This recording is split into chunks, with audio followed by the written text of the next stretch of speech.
नमस्कार, मैं धर्मेंद्र आप सबका अपने धर्मेंद्र मैथ्स चैनल में स्वागत करता हूं। दोस्तों, हम लोग स्टैटिक्स में मीन मीडियन मोड देख चुके थे, उसी का पार्ट 2 वीडियो स्टैटिक्स में है। हम लोग अब जो देखने वाले हैं, हम लोग आज जो है मानक विचलन प्रसरण के बारे में अभी बात करेंगे और विचलन गुणांक और इस पे डिफरेंट डिफरेंट के क्वेश्चन टेट में या टेट में या कह दे एनटीपीसी में किस प्रकार से पूछे जा सकते हैं, तो उसके बारे में हम लोग बात करेंगे। टीसीएस ने बहुत ही इधर उधर से घुमा फिरा करके इस क्वेश्चन को पूछा हुआ है, तो आज हम लोग बात करेंगे कैसे कैसे डिफरेंट डिफरेंट लेवल के इस चैप्टर में क्वेश्चन दोस्तों देखने को मिलते हैं। तो दोस्तों, स्टैटिक्स में आप आगे की बात करते हैं, तो हम लोग स्टैटिक्स में मीन मीडियन मोड हम लोग पढ़ चुके थे।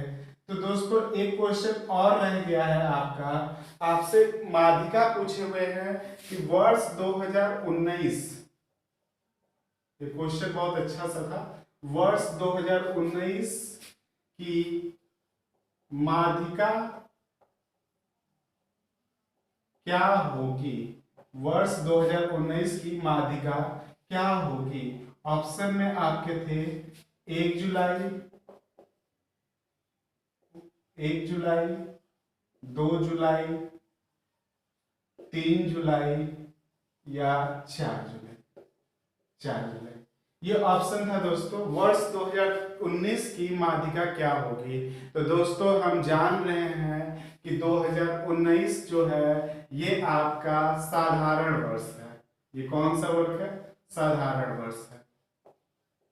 तो दोस्तों, हम जानते हैं कि साधारण वर्ष में जो दिन होते हैं वो टोटल 365 दिन होते हैं। अगर लीप वर्ष की बात की जाए तो वो 366 हो जाते हैं, जबकि सिंपल ईयर में आपके साधारण वर्ष में जो दिन होते हैं 365 होते हैं।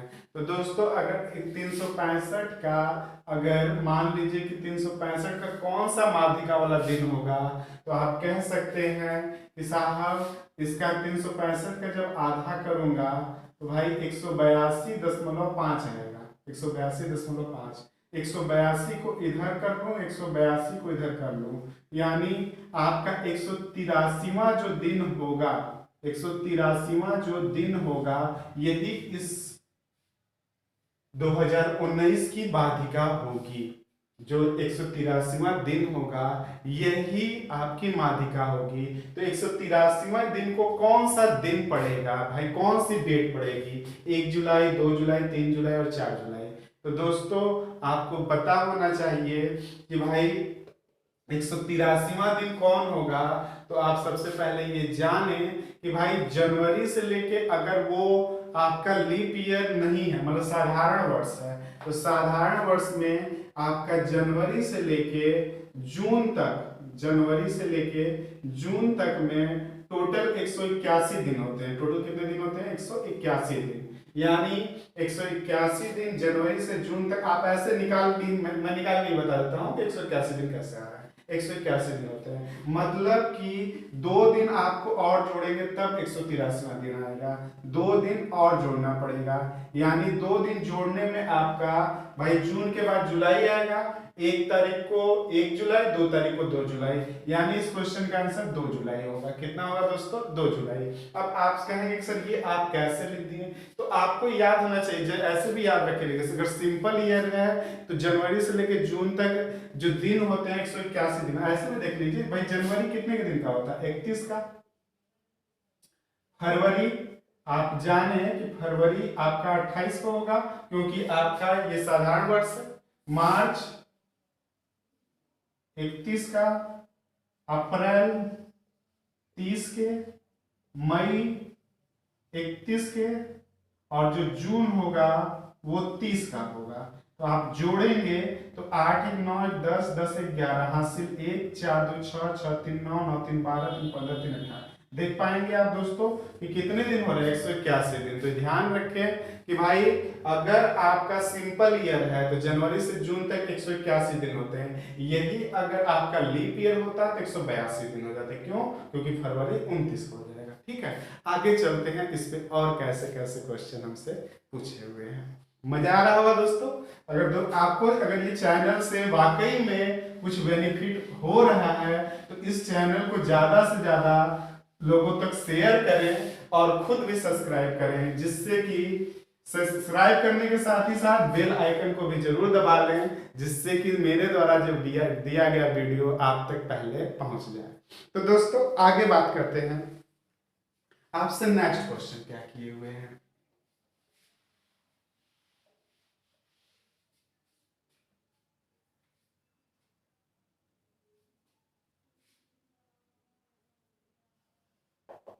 नेक्स्ट क्वेश्चन कह रहे हैं कि यदि किन्हीं संख्याओं का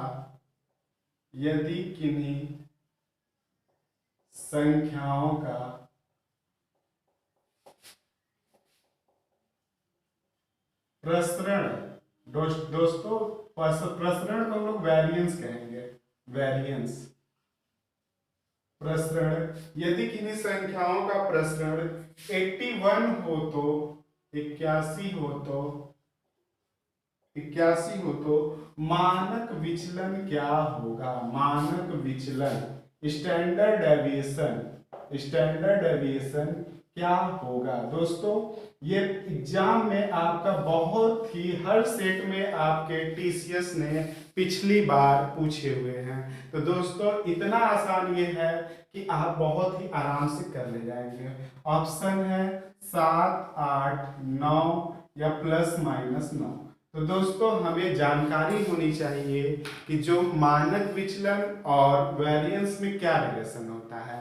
तो भाई जो मानक विचलन होता है, स्टैंडर्ड जो डेविएशन होता है, मानक विचलन जो होता है वो स्टैंडर्ड डेविएशन यानी प्रसरण वेरिएंस के वर्गमूल के अनुपाती होता है। वेरिएंस के वर्गमूल के अनुपाती होता है यानी प्रसरण। तो मानक विचलन स्टैंडर्ड डेविएशन, जिसको हम लोग सिग्मा से भी लिखते हैं, सिग्मा समानुपाती होता है वेरिएंस के यानी प्रसरण के। तो आप जाने कि स्टैंडर्ड डेविएशन इक्वल टू आपका अंडर रूट वेरिएंस होता है। वेरिएंस यानी प्रसरण या प्रसरण होता है वेरिएंस। तो देखें कि इस क्वेश्चन में आपका वेरिएंस जो दिया है वो 81 दिया हुआ। ये फॉर्मूला नोट कर ले दोस्तों। आपका कभी कभी वेरिएंस देके स्टैंडर्ड डेविएशन देके पूछेंगे या स्टैंडर्ड डेविएशन देके वेरिएंस भी पूछे जा सकते हैं। तो वेरिएंस फिलहाल दिया हुआ है, तो वेरिएंस आपका 81 है। स्टैंडर्ड डेविएशन यानी सिग्मा जो हो जाएगा आपका ध्यान दे दोस्तों 9 होगा। दोस्तों आपका स्टैंडर्ड डेविएशन कभी भी ऋणात्मक नहीं होता है, निगेटिव नहीं होता है। तो कभी भी आप ±9 को, आप जानते हैं अंडर रूट के बाहर प्लस माइनस होता है, लेकिन कभी भी ये टिक नहीं करेंगे।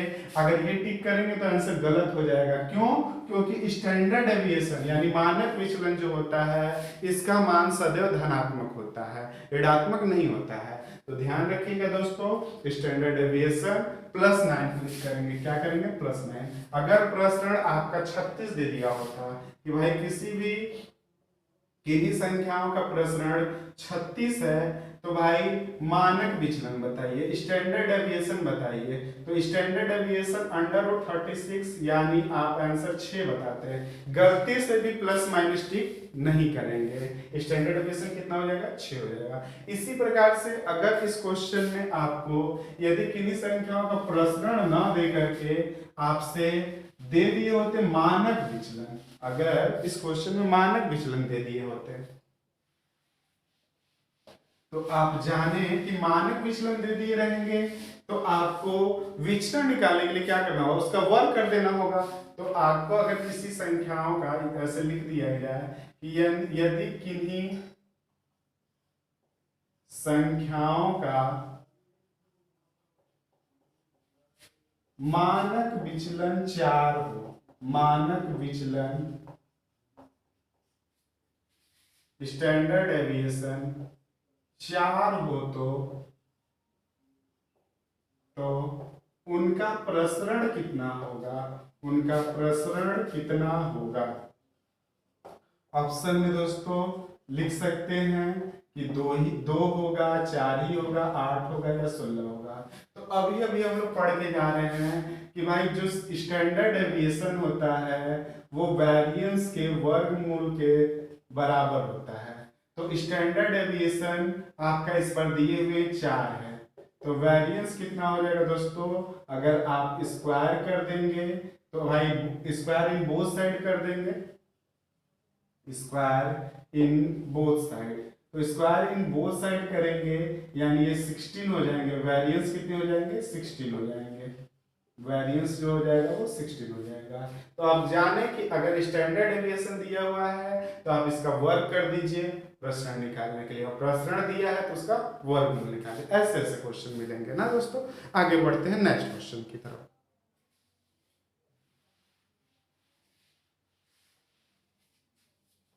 आगे बढ़ते हैं नेक्स्ट क्वेश्चन की तरफ। आपको एक क्वेश्चन लिखे हुए हैं कि भाई आप 5, 8, 12, 14 और 16 का मानक विचलन बताएं। स्टैंडर्ड डेविएशन बताना है। स्टैंडर्ड डेविएशन क्या होगा दोस्तों, एक ग्रुप दिया हुआ है, एक समूह दिया हुआ है, इनका आपको स्टैंडर्ड डेविएशन बताना है, मानक विचलन बताना है। तो आप ध्यान दें दोस्तों कि अगर कोई ग्रुप दिया है, कोई एक संख्या दी हुई है, इसका स्टैंडर्ड डेविएशन निकालने के लिए हम लोग को सिग्मा एफ चाहिए होता है, अपॉन में n चाहिए होता है। तो इस क्वेश्चन को हम लोग कैसे करेंगे, सबसे पहले तो ये जाने कि ये x दिया हुआ है, यानी आप इनको लिख लें 5, 8 सिग्मा डी स्क्वायर होता है दोस्तों, sigma D square upon n। तो x जो दिया हुआ है वो 5, 8, 12, 14, 16 दिया है। तो दोस्तों यहाँ पे आप देख पा रहे हैं कि ये x दिया हुआ, इसके बाद हम लोग इनका सबसे पहले समांतर माध्य निकालते हैं। माध्य यानी माध्य जो होगा हमारा कितना होगा दोस्तों, तो माध्य निकालने के लिए सिंपल वे में सबको जोड़ के जितनी संख्या होता है उससे भाग दे देते हैं। यानी 8, 5, 13, 13, 12, 25, 25, 4, 29, 39, 40, 45, 10, 55, यानी 16, 4, 30, 40, 2, 42, 8, 50, 5, 55, यानी 55 को यदि मैं 5 से भाग दे दूं तो 11 आ जाएगा। तो आप कह सकते हैं कि भाई जो माध्य आया 11 आया।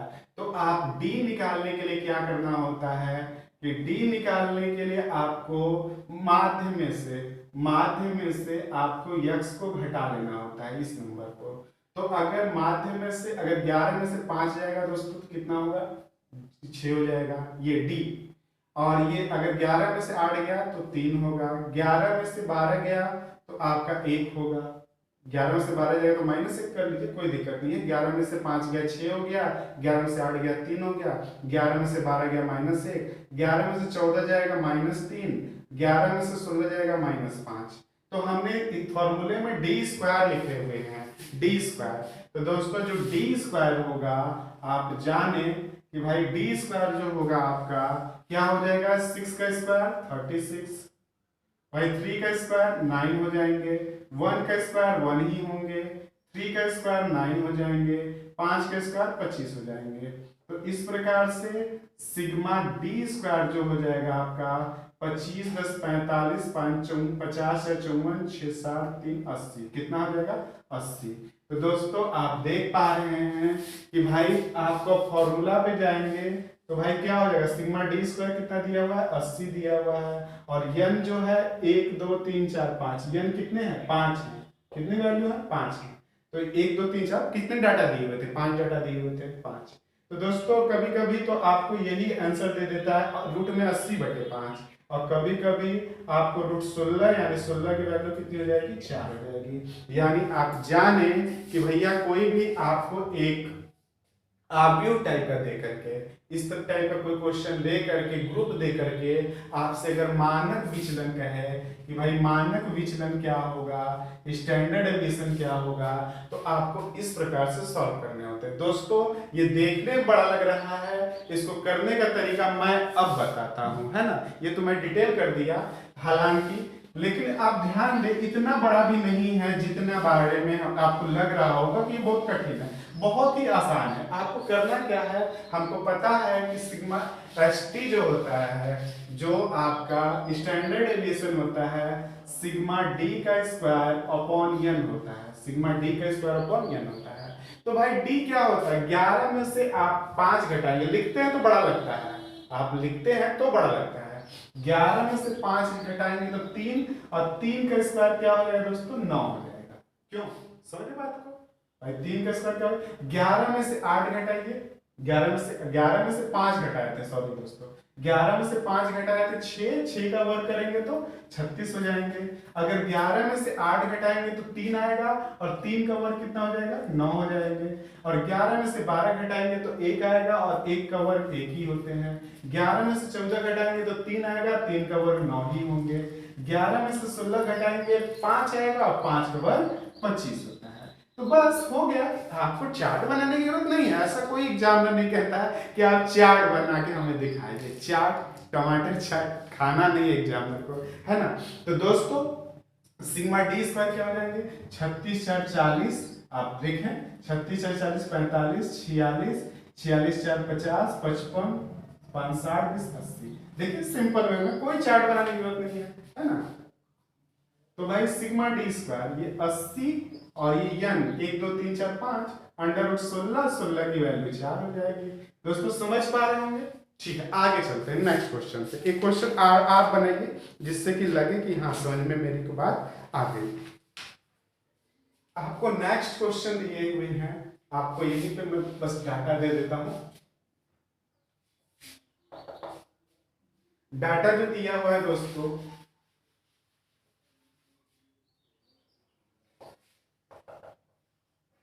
10 11 9 11 9 का स्टैंडर्ड डेविएशन क्या होगा, बनाए अब आप। ऑप्शन आपका कुछ इस प्रकार से दिया है, मानक विचलन ही बनाना है, स्टैंडर्ड डेविएशन भी बताना है। इस क्वेश्चन को आप बताएं, का मानक विचलन स्टैंडर्ड डेविएशन क्या होगा।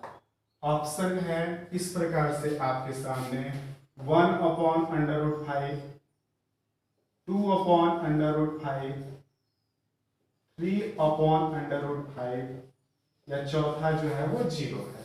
तो फ्रेंड्स अभी सबसे पहले इसको आप सजाएं न सजाएं कोई मतलब नहीं है ना, सजाने की जरूरत नहीं है कि आप सजा रहे हैं। तो हमें पता है कि भाई जो हमारा स्टैंडर्ड डेविएशन होता है सिग्मा डी का स्क्वायर अपॉन एन होते हैं। तो भाई आप सबसे पहले माध्य निकालेंगे, तब तो बात बनेगी आगे, माध्य से ही तो घटा के वर्क करते हैं। तो माध्य यानी मीन निकालना होगा आपको सबसे पहले। तो मीन निकालने के लिए भाई 11 20 30 30 20 50 हो जाएंगे, 50/5 यानी 10 हो जाएंगे। मीन कितना हो जाएगा, 10 हो जाएगा। अब सिग्मा डी स्क्वायर चाहिए हमें, तो 10 में से 10 घटाएंगे तो 0 होगा, 0 का वर्ग करेंगे तो 0 ही आएंगे, कोई फायदा नहीं है। तो भाई आप समझे, फिर 10 में से 11 घटाएंगे 1, 1 का वर्ग 1 ही हो जाएंगे। 10 में से 9 घटाएंगे 1, 1 का वर्ग 1 ही हो जाएंगे। 10 में से 11 घटाएंगे 1, 1 का वर्ग 1 ही हो जाएंगे। 10 में से 9 घटाएंगे 1, 1 का वर्ग 1 ही हो जाएंगे। बटे में क्या क्वेश्चन क्या है, 1 2 3 4 5 यानी √4/5। तो बात करेंगे तो 2/√5 यानी दूसरा ऑप्शन बिल्कुल सही है, आपका दूसरा ऑप्शन बिल्कुल सही है। बात समझ में आ रही होगी दोस्तों। आगे बढ़ते हैं नेक्स्ट क्वेश्चन की तरफ। नेक्स्ट क्वेश्चन है जो दोस्तों आपसे कह रहे हैं कि एक बंटन का माध्य 18 है, एक बंटन का माध्य 18 है और आपसे कह रहे हैं मानक विचलन 7 है, तो विचरण गुणांक बताइए। तो विचरण गुणांक दोस्तों जो होता है आप जाने कि विचरण गुणांक ये हमेशा प्रतिशत में होता है। तो विचरण गुणांक इक्वल टू आपका जो होता है स्टैंडर्ड डेविएशन, स्टैंडर्ड डेविएशन यानी मानक विचलन अपॉन मीन इनटू 100, ये हमेशा परसेंटेज में होंगे, है ना दोस्तों। तो विचरण गुणांक जो होता है वो सीबी होता है। तो CB equal to ST, ST यानी आपका ये क्या दोस्तों मानक विचलन स्टैंडर्ड डेविएशन कितना दिया है, 7 दिया हुआ है। तो 7 और मीन कितना दिया था, तो 18 दिए हुए हैं गुणे 100। तो आप जब भाग देंगे 700 बटे 18 को, तो दोस्तों आप 18 3 54 18 चौका 72, तो यानी आपका चौथा ऑप्शन बिल्कुल सही होगा। चौथा ऑप्शन क्या होगा, सही। इसी प्रकार से इसमें से दोस्तों आप इस फॉर्मूले को नोट कर लेंगे कि भाई विचरण गुणांक जो होता है कि भाई S T upon mean into 100 होते हैं। तो दोस्तों इसमें से आपको कोई भी दो वैल्यू देके तीसरी वैल्यू पूछी जा सकती है। कभी कभी आपसे सी भी दिया रहेगा, आपसे एस टी पूछ सकता है। यहाँ पे बात करें तो यहाँ भी वही क्वेश्चन है दोस्तों, आपसे माध्य दिए हुए हैं और मानक विचरण दिए हैं और विचरण गुणांक पूछ रहे हैं, और ऑप्शन है आपका 10%, 20%, 25% या 30%। तो दोस्तों C B equal to S D, S D कितना दिया है, स्टैंडर्ड डेविएशन 4 बटे का मीन, मीन यानी 20 गुणे 100। तो आप देख पाएंगे कि भाई 20 25 100 यानी 20% इस क्वेश्चन का आंसर होगा। ठीक है दोस्तों, तो ये सब आप देख पाए आज कि कैसे कैसे हम लोग नई नई चीजों को जान रहे हैं जो कि एग्जाम में बहुत ही इंपॉर्टेंट रोल प्ले करते हैं दोस्तों। अगर इन सभी को स्किप कर देते हैं, छोड़ देते हैं, तो आप भी वही भीड़ में हो जाएंगे जिस तरह से अन्य भीड़ में और सब लोग। तो अच्छे अच्छे क्वेश्चन करना ही आपको एक नए मुकाम पे ले जाना है। आप स्किप ना करें क्वेश्चनों को। जो क्वेश्चन आप स्किप कर रहे हैं, सिंपल वे में तो सभी क्वेश्चन लगा लेते हैं, लगभग सभी लोग एक एवरेज लगा लेगा, लेकिन जो क्वेश्चन जो कोई ना लगा पाए, अगर आप लगा लेते हैं तो वही आपका मेरिट को क्या कर देता है, ऊपर कर देता है। आइए और भी इससे अच्छे अच्छे क्वेश्चन देखते हैं। दो क्वेश्चन हमारे पास और भी हैं, आगे बढ़ते हैं। नेक्स्ट क्वेश्चन है दोस्तों, आप मीन मीडियन मोड जो पढ़ते हैं, एक अनग्रुपिंग होते हैं, एक ग्रुपिंग होते हैं। तो दोस्तों ये जो आपका क्वेश्चन दिया है ग्रुप वाला है, जिसमें आपको बहुलक और माध्यिका पूछा जाता है। तो इस क्वेश्चन में आपसे एक डाटा दे करके आपसे बहुलक का पूछ रहे, बहुलक ज्ञात कीजिए, और 4 ऑप्शन आपके सामने कुछ इस प्रकार से हैं।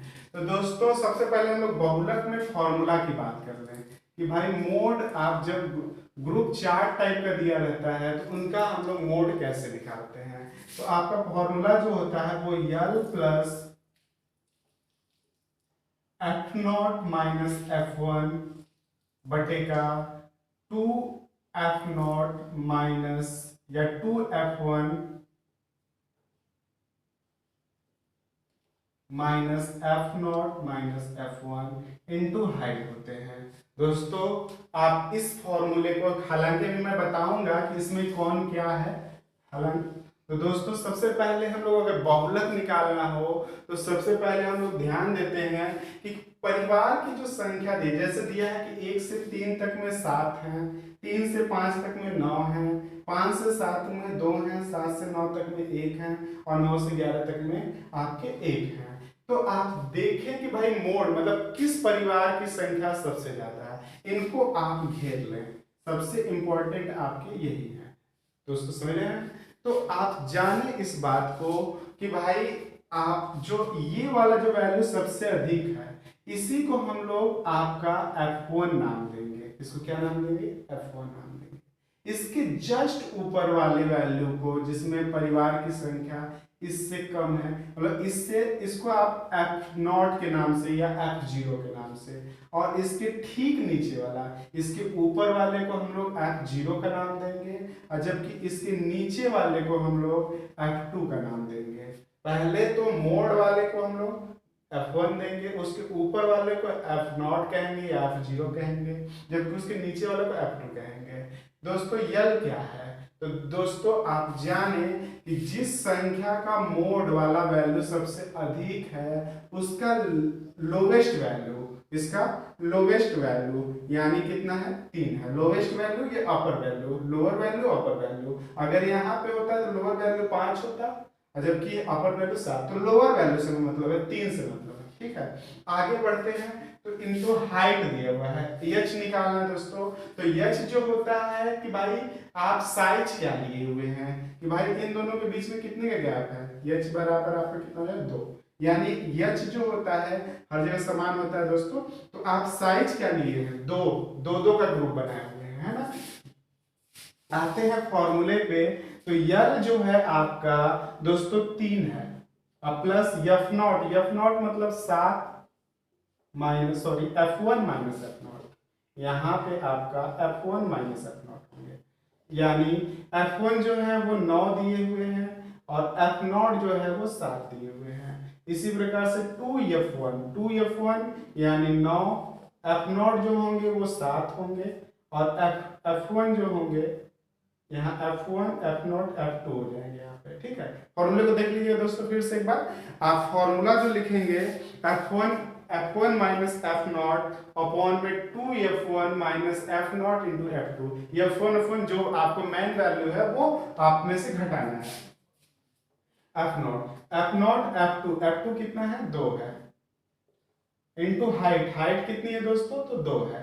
तो इस प्रकार से अगर इनको सॉल्व करें तो 9 में से 7 जाएगा, 2 हो जाएगा, 9 दूनी के 18, 18 में से दोस्तों 7 दू 9, 18 में से अगर 9 जाएगा तो 9 आएगा, यानी 3 प्लस 4/9, यानी इनको सॉल्व करेंगे तो आपकी जो वैल्यू आ जाएगी, 9 को भाग देंगे तो 9 चौका 36, 3.4 4 बचेगा, 9 चौका 36, यानी चौथा ऑप्शन बिल्कुल राइट होगा। ठीक है दोस्तों, फिर से मैं एक बार बता दूं बहुलक को। क्वेश्चन आपका आया हुआ है पिछली बार एनटीपीसी में, है ना। तो यल बहुलक जो होगा L plus F1 minus F naught upon में 2F1 minus F0 minus F2, ये मैन वैल्यू आगे रहेगा। इसमें से एक बार पहले ऊपर वाले घटा देंगे और नीचे वाले में दोनों घटा देंगे इनटू हाइट। आप उसके बाद सारी वैल्यू हमने पुट कर दिया है, इसका जो आंसर आएगा वो चौथा ऑप्शन बिल्कुल सही होगा। इसमें आप जिसका मान सबसे अधिक है, बहुलक बोल रहा है तो आप देखेंगे बहुलक कहाँ सबसे अधिक है, भाई किस ग्रुप में सबसे अधिक संख्या है, इस वाले ग्रुप में सबसे अधिक 9। तो 9 वाले में आपकी जो लोअर वैल्यू होगी वो 3 हो जाएगी, ये F1 हो जाएगा, इसके पहले वाला F0 होगा और ये नीचे वाला F2। अगर ये F1 होता तो ये F0 होता और नीचे वाला F2 होता। समझ रहे हो बात को। आगे बढ़ते हैं नेक्स्ट क्वेश्चन की तरफ। नेक्स्ट क्वेश्चन दिया है दोस्तों कि निम्नलिखित आंकड़ों की माध्यिका क्या होगी। पिछले क्वेश्चन में हमसे मोड पूछे हुए थे, बहुलक पूछे हुए थे, इस बार हमसे मीडियन पूछ रहे हैं कि एक ग्रुप चार्ट बना करके आपसे मीडियन पूछ रहे हैं। तो कभी मीडियन कभी मोड, यही दोनों पूछते हैं ना। तो इस प्रकार से आपको मीडियन निकालने के लिए क्या करना होगा, तो दोस्तों ध्यान दें सबसे पहले कि हमें मीडियन निकालने के लिए एक ग्रुप और बनाना होगा। वो जो होता है आपका कम्युलेटिव फ्रीक्वेंसी, यानी CF चाहिए होता है हमें, CF चाहिए होता है कम्युलेटिव फ्रीक्वेंसी। क्यों, क्योंकि माध्यिका का जो फॉर्मूला होता है दोस्तों, मैं कहीं लिख लूं पहले माध्यिका का फॉर्मूला, यहां लिख लेता हूं। माध्यिका इक्वल टू जो होता है यल प्लस n/2 माइनस, जगह नहीं है दोस्तों, साफ साफ लिख लेते हैं।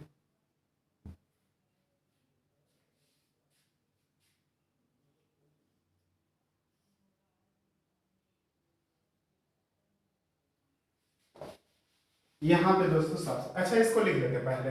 सबसे पहले हम CF निकाल लेते हैं। तो CF क्या होगा दोस्तों, आप कर्मचारी की संख्या जोड़ते जाएं, यहाँ 5 होंगे तो यहाँ पे क्या हो जाएगा 10 5 15, जोड़ देंगे 15 15 30 हो जाएंगे, यहाँ 30 20 कितना हो जाएगा दोस्तों, ऐसे जोड़ते जाइए, ऐसे तिर्यक, ऐसे पहले 5 होंगे यहाँ, या 5 से 10 15 15 15 30 हो जाएंगे, 30 20 30 20 50 होंगे, 50 10 60 होंगे और 60 और 5 65 हो जाएंगे। तो दोस्तों अगर आप जोड़ेंगे इनको तो ये 65 ही आएंगे। कितने आएंगे, n बराबर जो होगा 15 15 30 20 50 10 60 5 65, यानी 65 आ जाएंगे। तो दोस्तों आप जाने इसको कि भाई जो 65 है तो इनका हम लोग n/2 कर लेते हैं, n/2 यानी इनका आधा कर लेंगे। तो 65 का आधा क्या होगा दोस्तों, 32.5 होता है। कितना होता है, 32.5, यानी 32.5। तो ये 32.5 किस ग्रुप में आएगा, तो 32.5 किस ग्रुप में आएगा दोस्तों, तो हमेशा इससे बढ़ा कर लेते हैं, छोटा नहीं लेते हैं। 32.5 तो भाई ये किस में आएंगे, इस वाले ग्रुप में, 50 वाले ग्रुप में, है ना। अगर यही 52.5 होते तो ये मैं इस ग्रुप में लेता, तो 32.5 है, तो यही हम अब इसको घेर के रखेंगे दोस्तों। ये बहुत काम की चीज है ना। तो अब आते हैं बहुलक का, हम लोग पहले फॉर्मूला जगह देख करके लिख लेते हैं। तो बहुलक इक्वल टू जो होगा दोस्तों L plus n/2 minus cumulative frequency upon frequency into height. तो दोस्तों क्या कौन सा है, तो भाई आप L तो जानते ही हैं कि जिस ग्रुप को मैंने घेरा है उसका लोअर वैल्यू 25 हो जाएंगे, ठीक है। आपकी n/2 भी आप निकाल चुके हैं। CF कॉम्युलेटिव फ्रीक्वेंसी कितना है दोस्तों, कॉम्युलेटिव फ्रीक्वेंसी क्या लेंगे हम लोग, कॉम्युलेटिव फ्रीक्वेंसी हम लोग किस ग्रुप को लेंगे, तो आप जाने कि भाई जिसका हम लोग ये लेते हैं इसके जस्ट ऊपर वाला हम लोग का कॉम्युलेटिव फ्रीक्वेंसी होता है, ये क्या होगा CF हो जाएंगे। तो कॉम्युलेटिव फ्रीक्वेंसी इसके जस्ट ऊपर वाला, अगर 30 वाले ग्रुप को हम लोग सेलेक्ट करते हैं तो हमारा कॉम्युलेटिव फ्रीक्वेंसी कितना हो जाता है, 15 हो जाता है। और F क्या है दोस्तों, तो जिस ग्रुप का फ्रीक्वेंसी कितना है 20 है, यहाँ की फ्रीक्वेंसी कितनी है 20 है, इनटू हाइट तो आप जानते ही हैं कितना कर, तो L जो हो जाएगा आपका 25 होंगे, n/2 32.5 माइनस कॉम्युलेटिव फ्रीक्वेंसी इसके जस्ट ऊपर वाला यानी 30 घटा देंगे। भाई यह फ्रीक्वेंसी कितनी है, तो फ्रीक्वेंसी इस ग्रुप का कितना है 20 है, इनटू हाइट मतलब कितना है दोस्तों, तो 4 है। दोस्तों शुरू में ये क्वेश्चन देखने में कठिन लगता है, अगर करते जाएंगे तो भाई धीरे धीरे आ जाएगा, हो जाए ना, धीरे धीरे से बहुत जिंदगी में क्या क्या आ जाते हैं ये तो खैर सवाल है ना। आगे बढ़ते हैं। 32.5 में से 30 घटाएंगे तो 2.5 बटे का 20 गुणे 4, तो 4 से काटेंगे 5 बार में 50 25 यानी 25.5 यानी चौथा ऑप्शन बिल्कुल सही था। एक बार मैं फिर से समझा दूं आपको, यहां से साफ करके थोड़ा सा,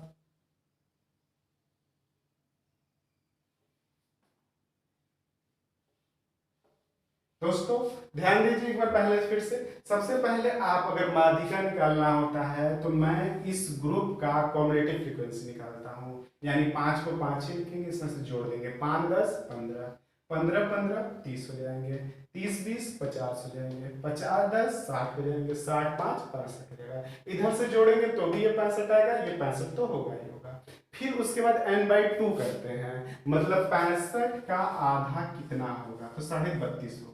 ये किस ग्रुप में जाएगा, तो भाई इस ग्रुप में नहीं जाएगा, इस ग्रुप में नहीं जाएगा, इस ग्रुप में डाउट था, तो भाई 30 है ये, 32.5 को ये अपने पास नहीं रखेंगे, ये आगे वाले ट्रांसफर कर देंगे, मतलब अधिक वाला वैल्यू लेना है, तो 32.5 इसी में आएंगे और इसी को आप रिंग कर लेंगे कि यहां से हमें बहुत सारे डाटा मिलने वाले हैं। तो अगर हम ये कह दें कि इस ग्रुप में आएंगे तो इसके ऊपर वाला कॉम्युलेटिव फ्रीक्वेंसी होती है, कॉम्युलेटिव फ्रीक्वेंसी इसके जस्ट ऊपर वाले वैल्यू 30, तो आप कह सकते हैं कि फ्रीक्वेंसी भाई फॉर्मूले पे जाएंगे तो लार्जेस्ट मतलब लोवेस्ट वैल्यू 25 हो जाएंगे, n/2 आपको पता ही था, CF आपको ऊपर वाली वैल्यू पता ही है, फ्रीक्वेंसी जिस ग्रुप को आप घेरे उसकी फ्रीक्वेंसी कितनी है तो 20 है, और इनटू हाइट गुणा कर देंगे तो आपका आंसर बखूबी आ जाएगा।